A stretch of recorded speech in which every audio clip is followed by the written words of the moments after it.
अब देखिए जगत गुरु तत्वदर्शी संत रामपाल जी महाराज के मंगल प्रवचन।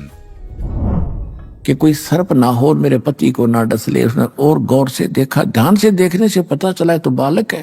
तो उसने अपने पति से कहा, जी देखियो देखियो, देखो बच्चा डूबेगा, बच्चा कमल के फूल पर जल में।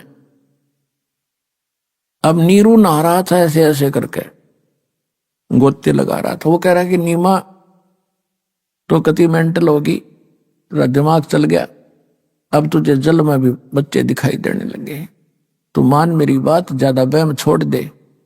तो उसने फिर के साथ कहा, जी देखो सचमुच तो देखो तो जरा। जब उसने देखा जिधर वो संकेत कर रही थी तो सचमुच बालक कमल के फूल पर।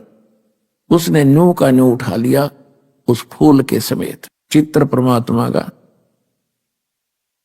ये देखिएगा चित्र परमात्मा।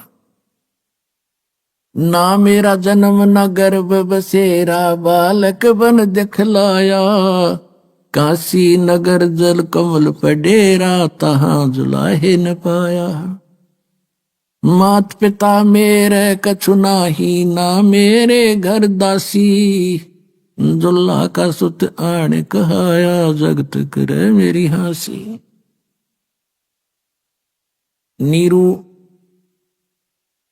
ने ला करके वो बच्चा अपनी पत्नी को थमा दिया। अपने आत्माओं, जिस परमात्मा के लिए ऋषि महर्षि हमने भी कभी किसी जन्म में शरीर गाल दिए उसको पाने के लिए कठिन तपस्याएं की, ऊपर पैर करके नीचे को सिर करके भी साधनाएं की, वृक्षों पर भी झूले, हमने पैर भी सुझा लिए, खड़े तप किए, कई बैठ कर किए। क्यों खोद रहे थे उस मालिक को? क्योंकि उसमें घना गुण है। उसके प्राप्त होने के बाद हमें यहां भी सुख और परलोक चले जाएंगे। और वही शीतल सुखदाई परमात्मा जिस माई के सीने से लगा एक बेटे की तरह,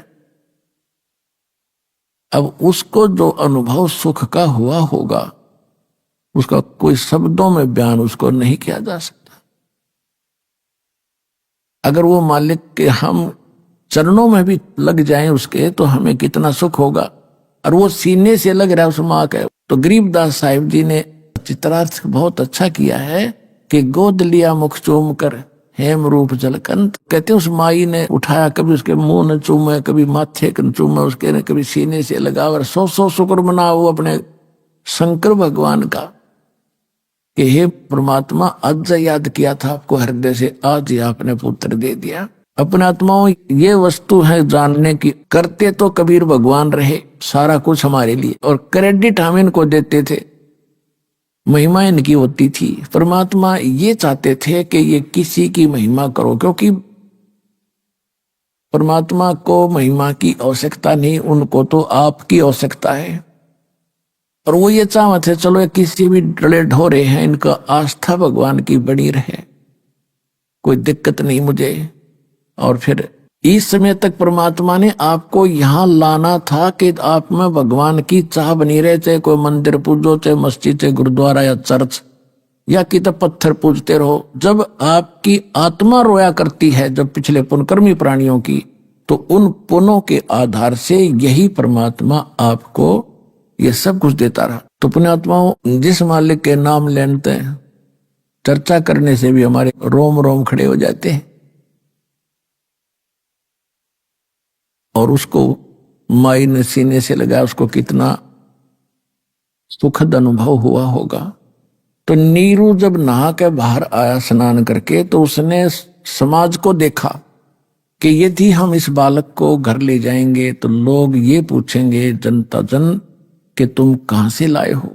हम कहेंगे कि ये कमल के फूल पर मिला है, और लोग कहेंगे कि झूठ बोलते हो, कमल के फूल पर बच्चा कैसे रुक सकता है, क्यों झूठ बोलते हो, तुम किसी का उठा कर लाए हो, चुरा कर लाए हो, बताओ इसके कौन माता पिता हैं।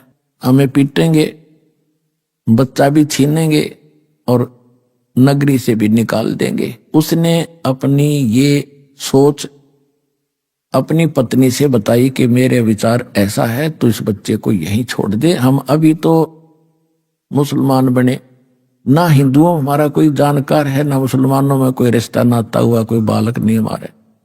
और हमारी ऐसी सतिथि हो सकती है तो इस बच्चे को यहीं छोड़ दे, इसमें हमारा हित है, खैर है। लेकिन नीमा ने कहा कि इस बालक ने ना जाने मेरे ऊपर के जादू कर दिया, मैं इसको त्याग नहीं सकती, मर सकती। तो नीरू ने पहली बार अपनी पत्नी की तरफ थप्पड़ मारने के लिए हाथ उठाया कि मैं तेरी हर बात को मानता रहा हूं आज तक, इसलिए कि तेरे बालक नहीं है और इसलिए कि तेरी आत्मा को दुख ना हो, और तू हठ करने लगी अब प्रत्येक बात का, मेरी एक नहीं सुनती। छोड़ इस बालक को, ना तेरे लगाऊंगा 2 थप्पड़। उसी समय परमात्मा शिशु रूप में कहने लगे कि नीरू मुझे घर ले चलो, तुम्हें कोई कुछ नहीं कहेगा, मैं तुम्हारे लिए ही आया हूं। अब इस बात ने सुनकर वो नीरू डर गया कि ये कोई फरिश्ता हो सकता है, ये कोई ऐसा भूत प्रेत ना हो तेरे को हानि कर दे। चुप करके चल पड़ा, यस कहा ना नो कहा, घर ले आए।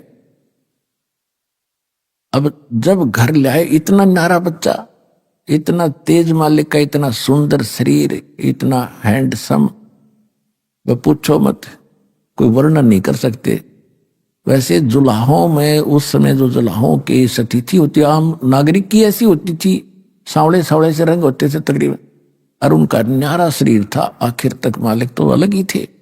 तो जो भी पता लगे कि नीरू नीमा का इतना सुंदर बच्चा मिला इनको, वो ये भूल भाल गए क्यों मिला, कितने मिला, ये जरूर पूछ रहे थे कहाँ मिला, के कमल के फूल पर था। अब किसी ने इतना विवेक का ना करा कि कमल के फूल पर कैसे हो गया, जन्म पाया, तो उन्होंने अपने हिसाब से थोड़ा बहुत चेंज भी कर दिया। वहां पर रखा था किनारे पर कमल के फूल पर धरा था कि ये खाम खा वो ना करेंगे चट चट।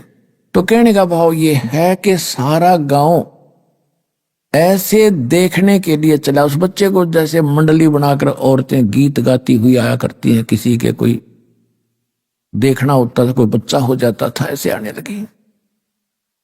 यहां तक कि राजाओं तक ये बात पहुंची कि इतना सुंदर बालक आज तक कभी देखा ना सुना। तो ये बात खत्म हुई। उसके बाद जब बच्चा 25 दिन का हो गया, ना दूध पीवे ना अन्न खावे, कुछ भी नहीं खाओ पीवर। नीरू और नीमा दोनों चिंतित हुए, लेकिन नीमा माँ को ज्यादा टेंशन होती है, वह तो सारा दिन उनके मुंह की तरफ देखती रहती थी बच्चे को, और दूध वो पी नहीं रहा था, और स्वस्थ ऐसे था जैसे बच्चा किलो दूध पीता हो डेली, इतना उसका शरीर स्वस्थ हो रहा था, फल रहा था, फूल रहा था।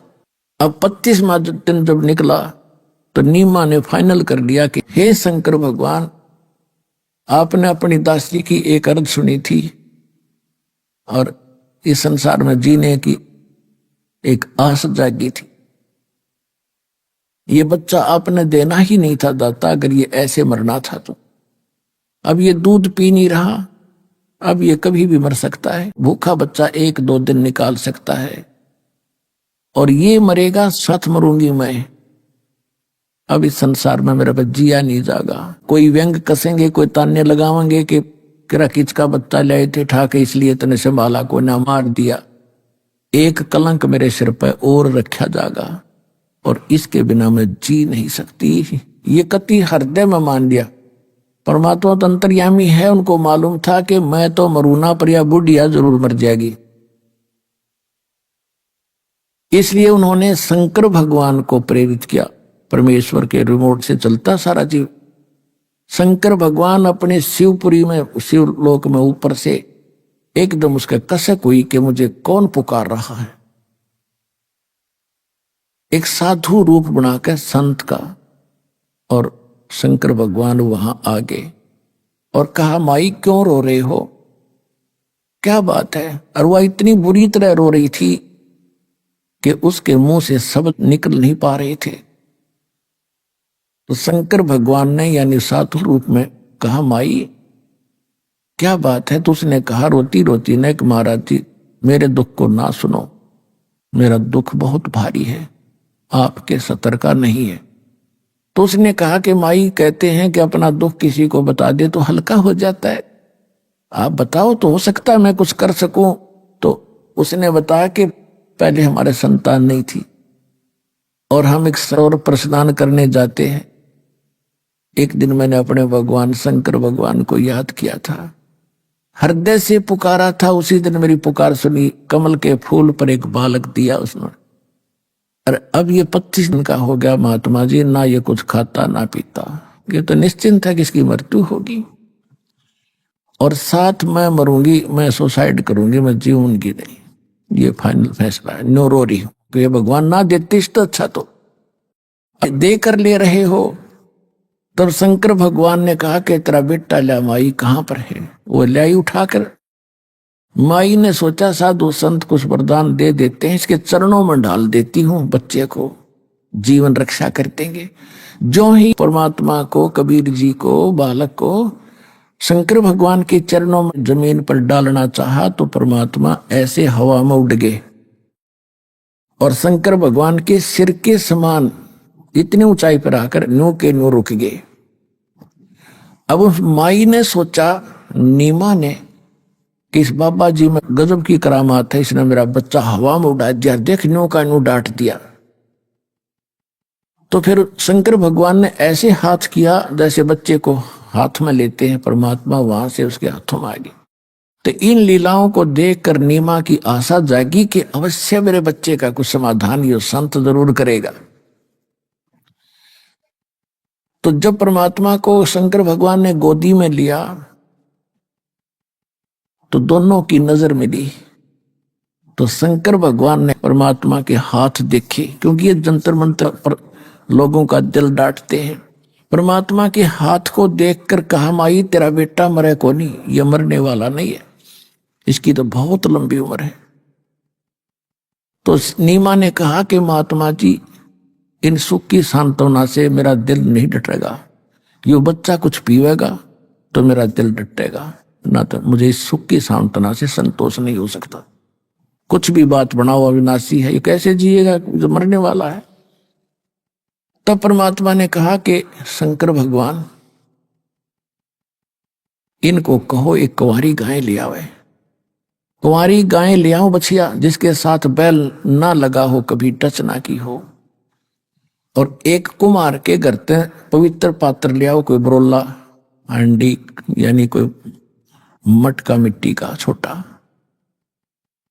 तो उसने ऐसा ही कहा कि माई अपने पति को बुलाओ, वो भी आ गया। उससे पहले क्या था कि नीरू भी साधु संतों के पास जाता था, ये भोजन नहीं करता, उसके विषय में सबसे प्रार्थना करते थे, सब जंतर मंत्र भी कर लिए थे, पर कोई असर नहीं हो रहा था।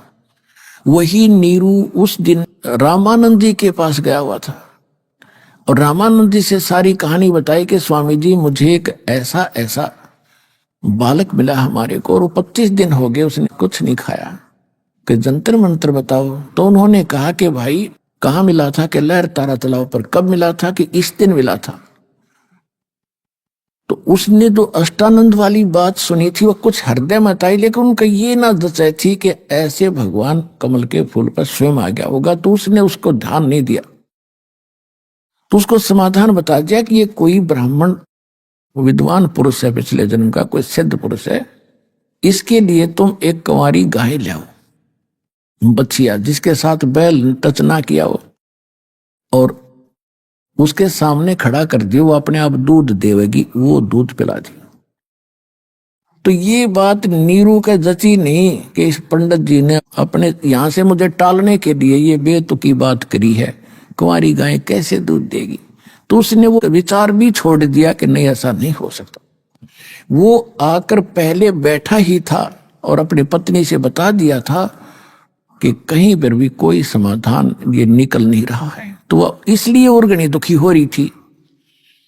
तो फिर परमात्मा ने शंकर भगवान से कहा कि आप इनको कहो कि कुंवारी गाय ले आवे। तो उसने ऐसा ही कहा कि माई अपने पति को बुलाओ।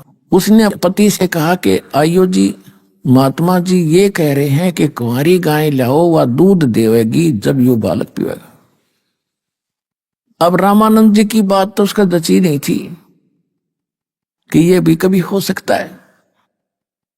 तो जब उस महात्मा के मुख से भी यही बात सुनी नीरू ने, तो उसका कुछ दृढ़ता आई और परमात्मा ने कहा था कि हे शंकर भगवान, इनको कहो एक कुंवारी गाय लाए और उसके ऊपर आप अपनी आशीर्वाद भरा हाथ धर दिए और दूध दे देगी, आप तो महापुरुष हो। अब परमात्मा के बच्चे हैं ब्रह्मा विष्णु महेश भी, उनको उन्होंने पावर देनी है, उनकी महिमा करनी है। आप वो महिमा के भूखे नहीं है, क्योंकि वो महिमा से परिपूर्ण है। कहते हैं बड़े बड़ाई ना चाहे, ये छोटा बहुत एतरावे, जो प्यादा फर्जी हो वो टेढ़ा मेढ़ा जावे। कबीर साहब कहते हैं जो समर्थ हैं वो महिमा की चाह नहीं करते, जो ओछे होते हैं वो घने, वही ज्यादा अपनी महिमा की भूख रखते हैं, वो ज्यादा अटपट करते हैं। जैसे जो फर्जी रास्ता होता खेतों में आपने देखा होगा, किसी के किलों के बीचों बीच बना लेते तो कहते हो टेढ़ा मेढ़ा जाता है, वो अस्थायी होता है। और जो सही रास्ता होगा वो तो बिल्कुल स्ट्रेट जाता है, वो पक्का होता है, उसमें डिस्टर्बेंस नहीं होती। तो कहते हैं बड़े बड़ाई चाहे नहीं और छोटा बहुत इतरावे, और जो रास्ता फर्जी हो फर्जी वो टेढ़ा मेढ़ा जावे। तो कहने का भाव ये है कि परमात्मा ने महिमा की भूख नहीं थी, और जो लीला वो करते हैं वो करनी ही थी। तो उसी समय नीरू गया, एक बच्चिया लाया 1.5 वर्ष की, एक कुमार के घर से एक बर्तन ले आया। कबीर परमात्मा के आदेशानुसार शंकर भगवान साधु रूप में खड़े थे, कुमारी बच्चिया के कमर पे हाथ मारा, थपथपी दिया आशीर्वाद की तरह। उसी समय लंबे लंबे सतन हो गए, और नीरू नीचे बैठा था, पकड़े उस पात्र को, और वो दूध की धार बह चली, और पात्र भरते ही वो रुक गई। बोलो सतगुरुदेव की।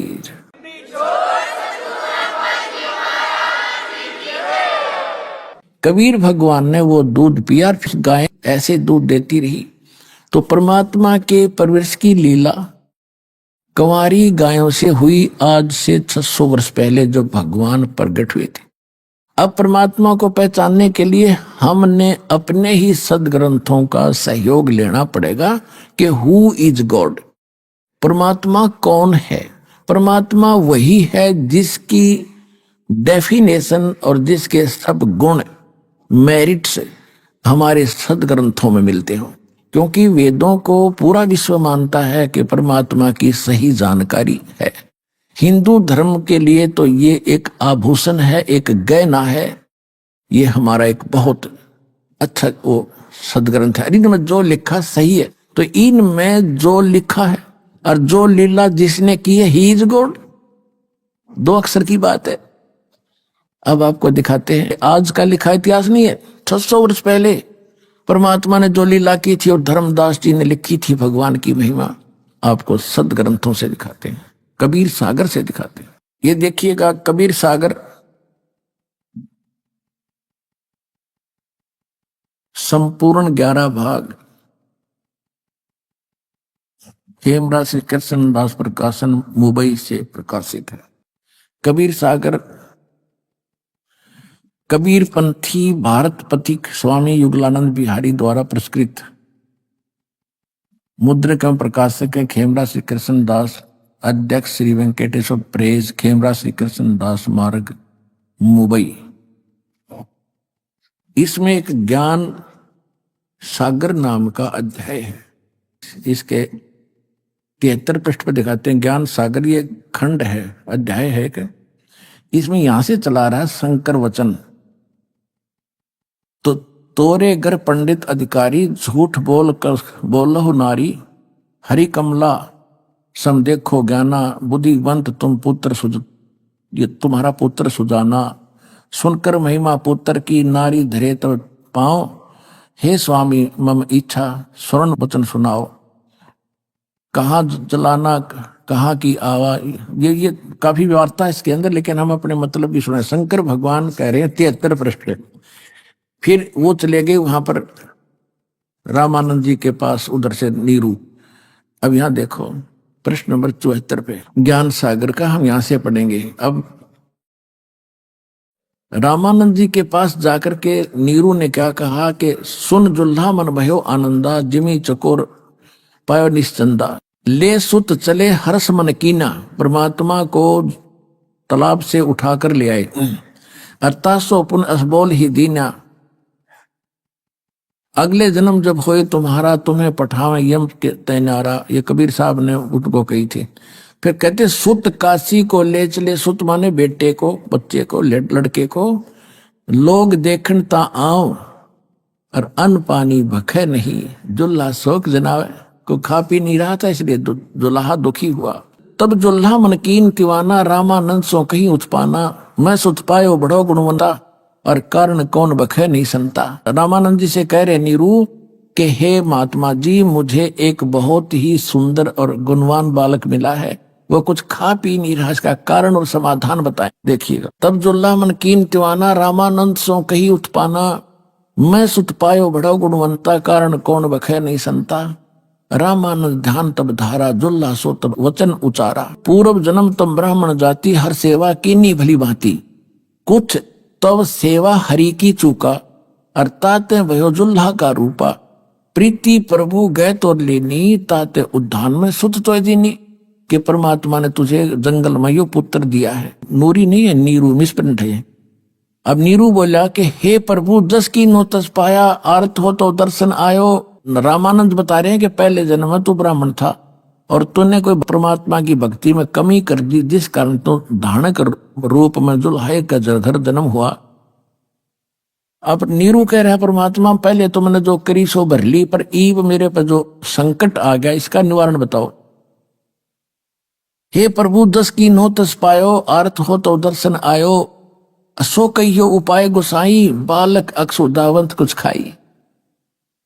रामानंद अस युक्ति विचारा, तुम सुत कोई ज्ञानी अवतारा। रामानंद जी ने कहा कि तुम्हारा बेटा कोई विद्वान पुरुष पूर्व जन्म का है, और बचिया जाही बैल नहीं लागा, सो ले ठाड़ करो ते आगा। एक बचिया ले आओ जिसको बैल ने टच ना करया हो, और दूध चले ते थन ते धरो छिपाई, अक्षुदावंत जब बालक हो तब तो देव खिलाई। अब जुल्हा एक बचिया ले आवा, और चला दूत कोई मरम न पावा। चलो दूत जुल्हा हरसाना, राख छिपाई कहो नहीं जाना। अब यहां कहते हैं दूध तब पीवत नाम कबीरा, और खेलत संत संग मत धीरा। अब ये तो लीला की परमात्मा ने 600 वर्ष पहले, 600 वर्ष पहले कबीर परमात्मा ने जैसी लीला की थी, कबीर सागर, ये भी एक सदग्रंथ है, सूक्ष्म वेद है। तो ये तो है परमात्मा का प्रैक्टिकल जो उन्होंने किया कलयुग में, ये प्रमाण है। कोई आज का लिखा ग्रंथ नहीं है ये। कोई नहीं सोचे मैं मबरान खातिर रामपाल ने 20 साल पहले लिख लिया होगा ना, ये तो 600 वर्ष पहले धर्मदास जी के द्वारा लिखा गया। अब हमारे वेद क्या बताते, परमात्मा क्या करता है, तो 2 मिनट में समझ में आ जाएगा। Who is God. ये देखिएगा, ऋग्वेद मंडल नंबर 9 सूक्त 1 और मंत्र 9 में ये स्पष्ट है कि परमात्मा जब शिशु रूप धारण करके आता है, उसकी परवरिश की लीला कुंवारी गायों के द्वारा होती है। ये देखिएगा, ये है ऋग्वेद मंडल 9 और 10 इकट्ठे ही हैं। प्रकाशक सार्वदेशिक आर्य प्रतिनिधि सभा, महर्षि सिद्धांत भवन, रामलीला मैदान, नई दिल्ली। और ये है महर्षि द्वानंद सरस्वती कृत, और ये है Mudrik Prince Offset Printers, 1510 Pataudi House, त्रियागन, नई दिल्ली। अब ये कमाल की बात है, कहते हैं, अब देखो इस महर्षि का कितना बोलबाला, जन वेदों का ठेका इससे ले रखा था, इसने का पता नहीं महर्षि ने। एक कमाल की बात है, अनुवादिन का किया हुआ, इन्हें तड़ंगा तो कर ही रखा है, लेकिन सच्चाई कैसे छुपा देंगे। मूल पाठ तो सबके पास उपलब्ध था, ना इसे नहीं बदल देते ये अपनी बकवादों को ऊपर रखने के लिए। अब देखो, ये है ऋग्वेद 9वां मंडल, और प्रथम सूक्त का प्रथम मंत्र यहां से शुरू होता है। इसमें एक तो ये देखो, सोम माने परमात्मा, यानी सोम का अर्थ है सोम स्वभाव परमात्मन, यानी शीतल स्वभाव वाला भगवान। ठीक है, सोम। अब हम चलते हैं इसी ऋग्वेद मंडल नंबर 9 के सूक्त। यह है ऋग्वेद मंडल 9 सूक्त 1 मंत्र। हम 8 दिखाते हैं आपको। इसमें क्या लिखा कि उस पुरुष को, परमात्मा को उग्र गतियां प्रेरणा करती हैं। यानी संसार में जब ऐसी परिस्थितियां हो जाती हैं, हाहाकार मच जाता है, बुरा हाल हो जाता है, तो उस समय वो परमात्मा एक सुंदर शरीर धारण करके पृथ्वी पर आता है। ये देखो, उस पुरुष को उग्र गतियां प्रेरणा करती हैं और भासमान शरीर को वह पुरुष माने वह परमात्मा प्राप्त होता है। अब इन्होंने तो ठेका ले रखा था जनता को भ्रमित करने का, अड़ंगा अनुवाद करने का। अब देखो, शुरू से इस मंडल नंबर 9 के सूक्त 1 से लेकर और 6 तक ये यूं करते आ रहे हैं, हे परमात्मा, हे परमात्मा, यानी परमात्मा की महिमा है इसमें। और वहां जाके इन्होंने घुमाना शुरू कर दिया, पुरुष लिखना शुरू कर दिया। अब पुरुष माने परमात्मा ही होता है, आपको बहुत बार बताया। ये देखिए, ऋग्वेद मंडल नंबर 9 सूक्त 1 का मंत्र 1 में हे परमात्मन है परमात्मा की महिमा। इसके 2 मंत्र में देखो, ये 2 नंबर मंत्र है। ऋग्वेद मंडल नंबर 9 सूक्त 1 मंत्र 2 में हे परमात्मा आप, और तीसरे मंत्र में हे परमात्मा, और चौथे मंत्र में हे परमात्मा, और 5वें मंत्र में हे परमात्मा, और 6ठे मंत्र में ये देखो ऋग्वेद मंडल नंबर 9 सूक्त 1 मंत्र 6 में हे परमात्मा। इन 7 में जाके इनका समझ में आई कि बात बदलनी पड़ेगी। उस पुरुष को, पुरुष मानी परमात्मा, यहां 8वें में, यहां परमात्मा क्यों ना लिखा कि ये चाहत है हमारी बेइज्जती हो जाएगी तो सच्ची लिख दी था गए। इनका ये विधान है कि भगवान निराकार है, कभी